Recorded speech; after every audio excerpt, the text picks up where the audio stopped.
Salut à tous, ravi de vous retrouver pour ce nouveau Dragon Mag.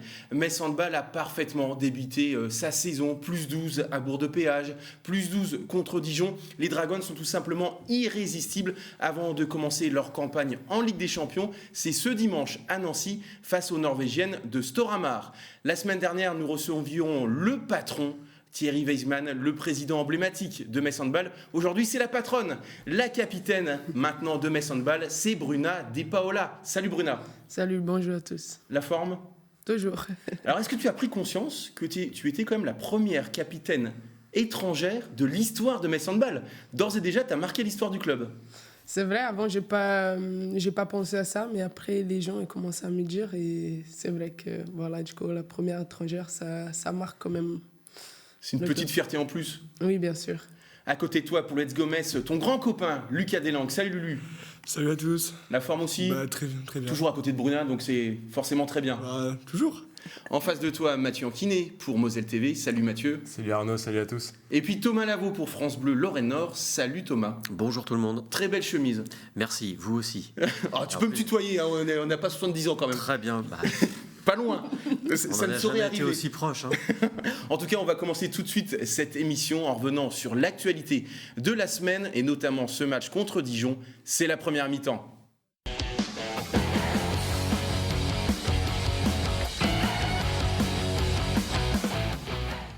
Et Bruna, ce mercredi soir, Metz Handball a été impeccable contre Dijon, victoire 38-26. Avant de parler du collectif, on va parler de ta performance à toi, meilleure buteuse, avec 7 buts. C'est quand même idéal pour commencer une saison.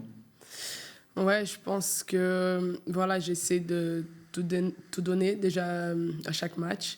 Et aussi pour la confiance, c'est début de championnat et tout. Même pour moi, voilà, j'essaie de tout donner d'abord pour l'équipe et après, ça fait naturellement. Au niveau collectif, c'est vrai que Metz Handball a mis 40 minutes avant de prendre vraiment la mesure de Dijon. Dijon qui est bien revenu en fin de première période notamment. Oui, c'est vrai que la première mi-temps, c'était pas tout ça. Dijon, c'est une équipe très agressive et on savait ça depuis le début. Et on savait qu'ils n'allaient pas lâcher tout de suite. Mais voilà, on a rassuré la deuxième mi-temps, on a meilleur défendu et après on a rassuré le résultat. Est-ce que ça fait du bien de retrouver comme le public des arènes de Metz ? Il y a eu ce match amical contre Bietigheim, mais forcément la compétition officielle, c'est encore autre chose. Ah oui, bien sûr, ça change. Et voilà, je dis ce qu'on a vécu l'année dernière et de le retrouver là cette saison, c'est incroyable. Alors Lucas, c'est vrai que Bruna a terminé meilleure buteuse. Et juste derrière elle, il y a l'autre attraction de ce début de saison, c'est Christina Jorgensen. 6 buts, qu'est-ce que tu en as pensé toi, de sa première officielle aux arènes de Metz ? Moi je suis très content et en même temps très surpris, parce que pour avoir été à Bourg-de-Péage, je la trouvais peut-être un petit peu stressée, un petit peu en dessous de ses capacités habituelles. Et là pour le coup, elle a montré vraiment un très très beau visage aux arènes de Metz, alors que peut-être le fait qu'elle soit portée par le public, ça l'a peut-être aidé également. Mais je suis très surpris et très content de voir que cette joueuse s'épanouit déjà à Metz Handball. Et on peut même le remarquer en dehors du terrain, elle parle déjà bien français. Donc je pense qu'elle s'est vite acclimatée à notre club. Bruna, c'est vrai que ça a l'air facile de jouer avec Christina. On vous a vu souvent combiner, parler même sur le terrain. Oui, Christina, c'est une grande joueuse. Et c'est une fille aussi très à l'écoute. À chaque fois qu'on vient lui dire quelque chose, elle est très à l'écoute. Et c'est bien de jouer à côté d'elle, c'est facile. Ça change un petit peu de Méline, c'est pas le même jeu, ça va pas aussi vite, en tout cas au niveau des jambes, mais au niveau du bras, ça va également très vite quand même. Oui, voilà, ça change, c'est deux joueuses différentes, des différentes qualités, mais c'est des grandes joueuses tous les deux. Mathieu, on va parler de Valeria Maslova, qui a elle aussi montré de très belles choses, au-delà du kung-fu qui a été magnifique en début de seconde période. Mais Valeria Maslova, elle a montré qu'elle avait le potentiel, ça on n'en doutait pas, mais vraiment dans un style complètement différent de Louise Burgard. Elle amène ce tir longue distance qu'on a un peu perdu avec malheureusement Kamila Misiewicz, blessée longue durée. C'est ça, c'est une joueuse, j'ai pas peur de le dire, que je connaissais assez peu, donc j'apprends vraiment à la découvrir au fil des matchs de Metz Handball. Donc là, j'étais assez surpris de voir la stratégie qui était mise en place en début de rencontre, où elle rentrait uniquement sur les phases offensives et elle laissait sa place sur les phases défensives. Et elle a vraiment apporté quelque chose, c'est une joueuse qui est physique, qui a une certaine densité, qui peut vraiment tirer de loin. Elle a mis des buts, vraiment, j'aurais pas voulu être la gardienne en face, ça peut piquer si on se met entre le ballon et les filets. Et vraiment, elle apporte quelque chose de très intéressant. Et puis, dans son sa façon d'être, on voit qu'elle est heureuse, elle lève le bras, elle communie un petit peu avec ses coéquipières, elle est vraiment installée dans cette équipe.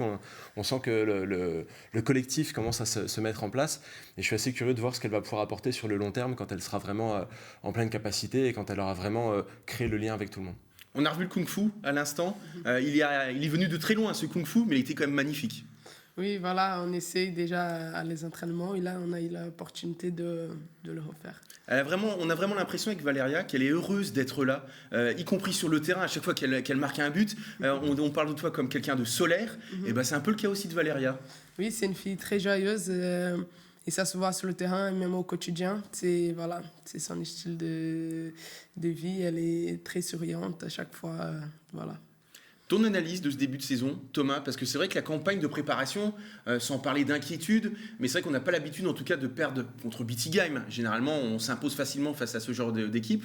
Et finalement, là, en 2 matchs, je le disais, plus 12 contre Bourg-de-Péage, plus 12 contre Dijon, qui restait sur un match contre Brest où ils avaient quand même malmené les joueuses du Finistère.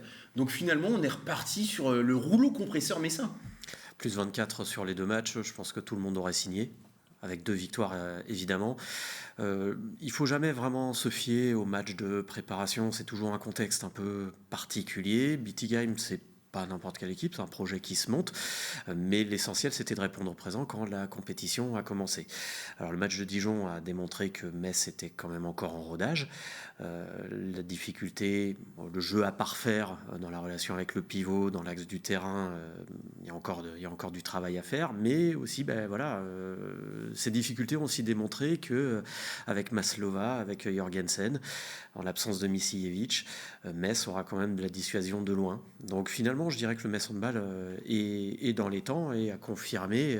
Il y avait peut-être quelques inquiétudes effectivement après Bietigheim, mais sur ces 2 premiers matchs a confirmé. Tu sens quand même, Bruna, que l'équipe monte en puissance, notamment depuis cette campagne de matchs amicaux? Oui, bien sûr. Comme je dis, on ne peut pas comparer avec les matchs amicaux. Je pense qu'on progresse chaque entraînement, chaque match. Et ça va être comme ça tout le long de la saison. Ce qui va rester peut-être tout au long de la saison, c'est le classement de LFH. Parce qu'on signerait tout de suite pour ce classement en fin de saison, puisqu'après 2 journées, c'est quand même plutôt symbolique, Metz Handball est déjà en tête. Il y a exactement 5 équipes pour le moment qui sont invaincues et qui comptent donc 2 victoires. Paris 92, Celles-sur-Belle, Brest-Bretagne Handball et donc Chambray. Et tout en bas, on retrouve donc plusieurs équipes, également 5 qui n'ont toujours pas gagné. Bourg-de-Péage, Dijon, Toulon, Nice de Clément Alcacer pour qui c'est un petit peu compliqué, et donc Mérignac, et on en parlait la semaine dernière, mon cher Lucas, Chambray, le facteur X, qui a donc battu Nantes et qui a confirmé ce mercredi soir. Mais ouais, moi c'est aussi une de mes plus grosses surprises là sur ce début de championnat. Je m'attendais pas du tout à ce qu'elle batte les Neptunes de Nantes. Les Neptunes de Nantes qui sont maintenant rodés, et Chambray qui arrive un peu avec un nouveau collectif, un nouveau coach, et qui vient créer la surprise. Voilà, c'est un club, je pense, qui est en plein développement et qui va chercher encore à se développer dans les années à venir. L'arrivée de Manon Ouette, le retour à la compétition pour Melvin Debasse, voilà, c'est quand même 2 joueuses qui sont expérimentées et de qualité. Et je pense que pour Chambray, c'est bien de repartir sur un projet comme celui-ci avec un nouvel entraîneur.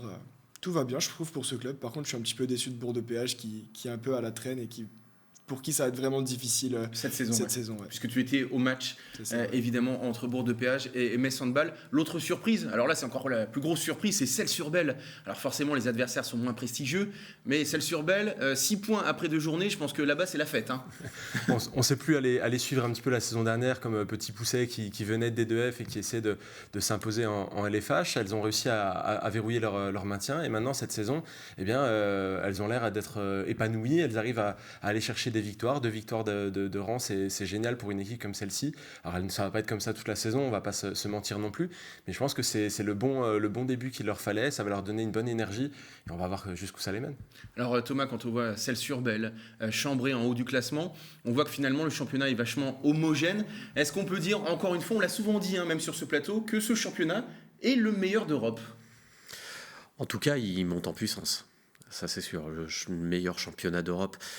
quand même des championnats en Hongrie notamment où il y a mais il y a plateau. Győr qui écrase tout. Alors mais Sandball l'an dernier c'était le cas aussi, mais quand Oui, même. mais il y a aussi des équipes derrière, il y a FTC, il y a Siofok, il y a d'autres équipes également.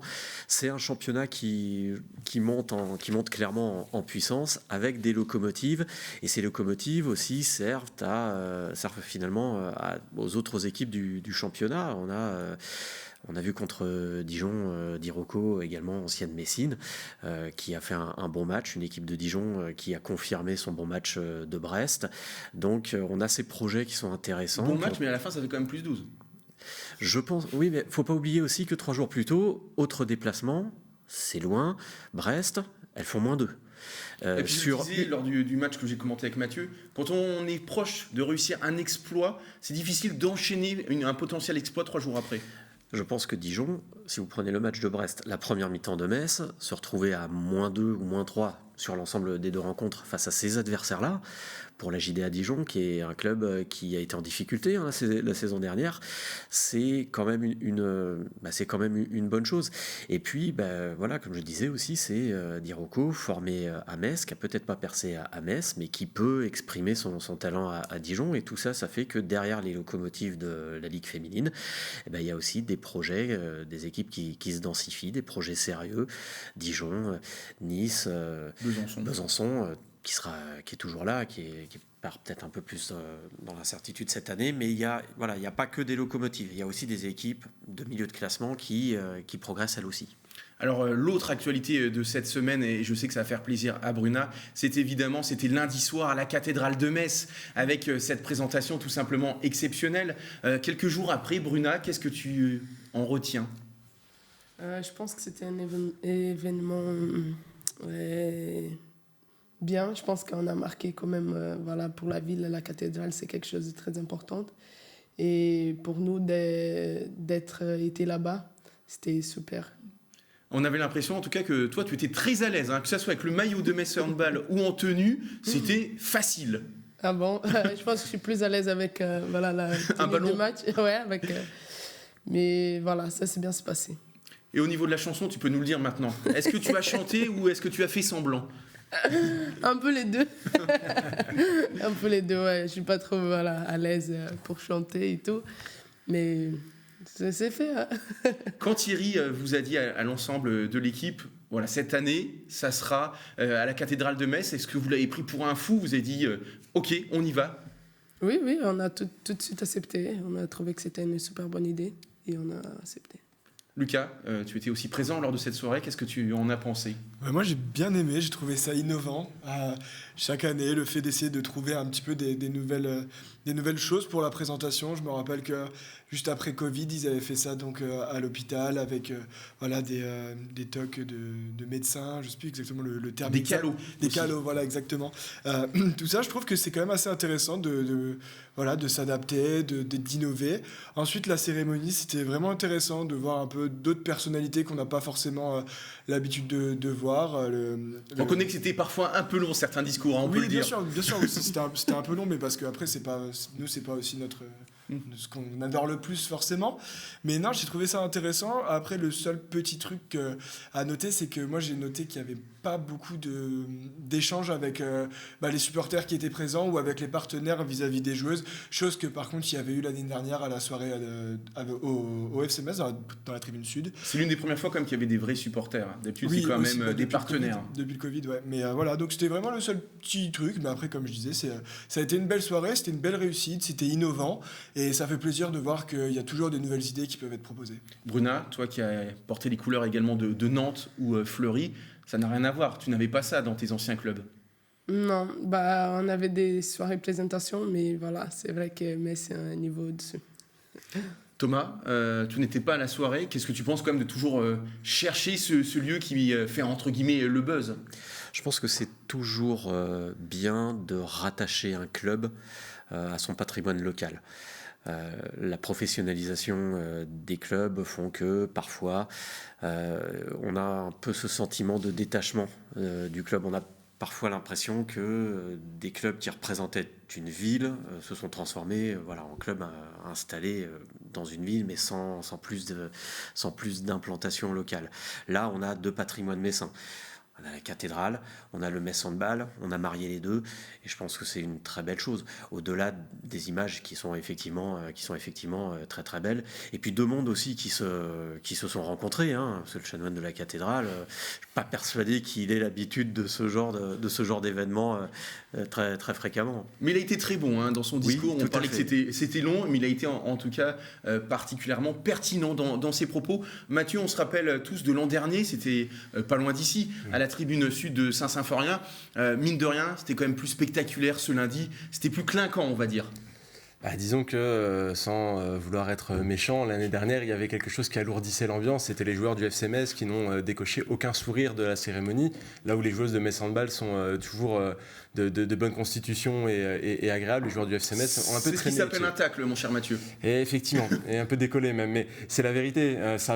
L'événement aurait pu être très sympathique. La tribune sud, c'était le lien entre deux clubs importants de la ville. Ça aurait pu être vraiment quelque chose de très bien. Ça a été sympathique, ça a été bien, mais il y avait ce côté un petit peu lourd avec des joueurs du FC Metz qui étaient là par défaut parce qu'on leur avait dit vous n'avez pas le choix que d'être là, alors que les joueuses de handball étaient beaucoup plus volontaires que ça.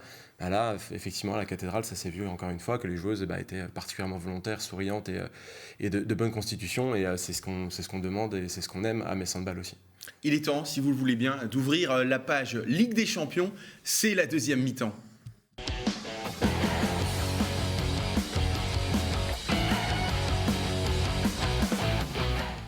Alors, le tacle de Mathieu t'a beaucoup plu visiblement. Lucas, on va parler quand même de la Ligue des Champions et de ce match contre Storhamar, mais on va se rafraîchir un petit peu la mémoire. Vous ne connaissez peut-être pas tous, en tout cas la poule de Ligue des Champions de Metz Handball.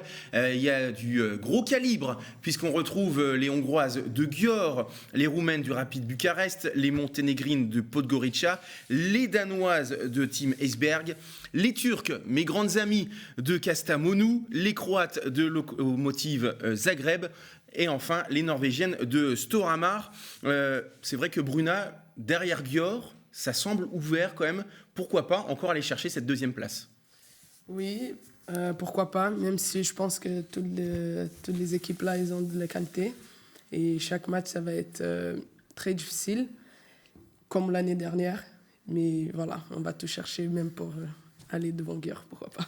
L'objectif, c'est que pourquoi pas de terminer dans les deux premiers, en tout cas comme la saison passée. Oui, bien sûr. Lucas, c'est vrai que je parle de Győr, mais il y a quand même Team Esbjerg qui était également au Final Four, 4e, derrière Metz Handball. Mais cette équipe de Team Esbjerg, elle s'est quand même renforcée. Il y avait déjà Eni Reichstadt, là il y a Nora Mork. Donc c'est vrai que c'est quand même, je pense, l'autre épouvantail peut-être de la poule. Et puis du côté du Rapid de Bucarest, c'est presque une colonie française, avec Orlan Kanor, Ivana Kapitanovic, ou encore... Française. Comment? Qui n'est pas française. Oui, c'est vrai. Mais il y a C'est vrai. Alexandra Et Alexandra, Lacravert. je l'ai presque oublié, mais pour moi, elle est française. Et puis Alexandra Lacravert. Ouais, non, je suis d'accord que ça va être un gros groupe. Après, par contre, quand tu dis que c'est assez ouvert, je suis un petit peu moins d'accord parce que, comme tu l'as évoqué juste après, Je pense on est 4. Rapid Bucarest. Oui, voilà, 4 pour moi, ça va. Après, il peut toujours avoir des surprises. Podgorica, ça peut être aussi une surprise. Même Storhamar, les Norvégiennes, généralement, Ouais. sont plutôt de bonnes équipes, mais là, on ne connaît pas. Elles les ont jouées en amical, je crois que c'était en Roumanie. Elles ont gagné, mais on a vu quand même que ça pouvait être une équipe qui pouvait être dangereuse. Donc après, c'est à voir. Moi, je suis assez confiant. Voilà, le déplacement à Győr, c'est celui qui me fait clairement le plus peur. La réception de Győr, en l'occurrence, me fait un peu moins peur. Je pense que ça tombe un petit peu au mauvais moment là, de jouer Győr en septembre, alors que l'équipe elle est encore un peu en rodage. C'est un peu compliqué. Mais finalement, ce match contre Győr à Győr, c'est du bonus. Normalement, même si on espère tous un exploit, s'il y a défaite, c'est pas une infamie. Par contre, c'est vrai que l'équipe est encore en rodage, donc peut-être que quand le match retour à domicile aura lieu, Metz Handball sera monté justement en puissance. C'est pour ça que je dis qu'il tombe un petit peu quand même au mauvais moment. Après, quand tu dis que c'est pas une infamie, va dire à Bruna ou aux autres joueuses, si tu perds contre Győr, c'est pas grave. J'ai pas dit ça. J'ai dit c'est pas une infamie. Ouais, mais je pense qu'elles voient pas, les joueuses ne vont peut-être pas le voir forcément de cette même version, et elles vont vouloir le gagner dans tous les cas, donc ça va être un gros combat. Bon, on va poser la question à Bruna. À Győr, vous y allez pour gagner. Bien sûr, comme chaque match. En tout cas, Thomas, c'est vrai que je suis d'accord avec toi. Il y a 4 équipes qui semblent sortir au-dessus du lot, mais il y a des inconnus. Je rappelle effectivement que cette équipe de Storhamar, les Norvégiennes, généralement, c'est pas n'importe qui. C'est le vice-champion de Norvège, mais il y avait quand même une marge en finale par rapport À Vipers. à Vipers. Elles ont déjà perdu en championnat de Norvège récemment, chez elles en plus. Je crois qu'elles ont perdu de 3 buts. Ne me demandez pas ce que vaut l'adversaire. J'en ai pas. Tu n'as pas regardé le match. Non, Nous j'avoue. non plus. Non, j'avoue. Mais effectivement, méfiance de base. Le changement de formule du championnat va peut-être influencer un peu plus la Coupe d'Europe cette année. Parce que cette année, on va vraiment avoir 2 championnats, 2 compétitions en parallèle. Il n'y a pas trop le droit à l'erreur en championnat. La formule de la Ligue des Champions fait qu'il y a peut-être un petit peu plus le droit à l'erreur en Coupe d'Europe. Metz Handball a prouvé en plus que on pouvait gagner une médaille tout en jouant les barrages. Sans finir parmi les 2 premiers de sa poule, selon la manière dont la saison évolue, est-ce qu'il y aura des blessés ou pas, cet enchaînement de déplacements, là on parle de Győr, mais je crois qu'il y a surtout Budapest aussi, 15 jours plus tard, il me semble. Oui, c'est ça. Bucarest, pardon, 15 jours plus tard. Donc voilà, cette Ligue des Champions offre un petit peu plus le droit à la souplesse, on va dire. Est-ce que Metz Handball en aura besoin? Ça dépendra de la manière dont la saison évoluera. Tu es d'accord avec cette analyse, Mathieu? Oui, pour l'instant, c'est assez dur de se faire une idée sur qui va se qualifier ou non, parce qu'il y a des...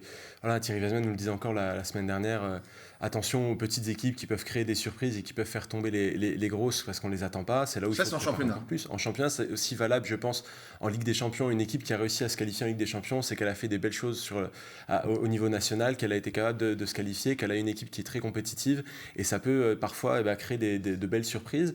Là, pour Storhamar, ça va peut-être être particulier, c'est la première fois en Ligue des Champions. Elles ont à l'intersaison perdu leur meilleure buteuse, et là je me réfère à mes notes parce que je ne les connais pas par cœur. C'est Emily Hovden qui est partie à Viborg, et voilà, ça va peut-être être un petit peu compliqué, un temps d'adaptation peut-être pour ces joueuses qui ont une équipe remaniée, mais attention parce qu'en Ligue des Champions tout le monde peut se montrer dangereux à un moment ou à un autre. Justement, Bruna, vous avez joué donc ces Norvégiennes de Storhamar, de Maja Jacobsen notamment. Est-ce que tu penses que cette équipe, elle peut vous poser des problèmes ce dimanche à Nancy? Oui, bien sûr. Je pense que c'est une équipe qui ne va pas lâcher. Voilà, un match amical, on ne peut pas comparer à un match de Champions League. Je pense qu'elles vont tout donner. Il faut que si on ne soit pas à 100%, voilà, on peut perdre. Mais normalement, généralement quand même, un match de Ligue des Champions à Nancy face à des Norvégiennes, ça nous réussit plutôt bien. On passe tout de suite à la dernière partie de cette émission, c'est la conférence de presse.